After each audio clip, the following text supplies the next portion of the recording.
Most important viral খাবার, যেটা অনেকেই খেয়েছো বা খাও নাই, ছ্যাঁকা। এই ছ্যাঁকা দিয়ে আমি খেতে খেতে ছ্যাঁকা স্টোরিটা বলছি।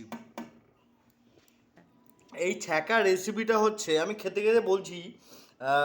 এখানে আছে পুঁই শাকের পাতা আছে, কচু পাতা আছে, আর সজনা পাতা আছে। এই তিনটা পাতা কড়াইয়ে দিয়ে হালকা লবণ, হালকা সোডা দিয়ে কড়াইয়ে কিছুক্ষণ থাল চাপা দিয়ে রাখতে হবে।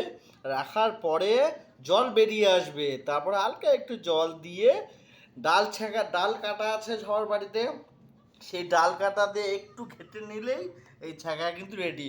খুব ভালো একটা সুস্বাদু খাবার, এতে শরীরে গ্যাস হয় না, কিচ্ছু হয় না, কোনো মশলা নেই, খুব ভালো একটা খাবার, খেয়ে দেখবেন।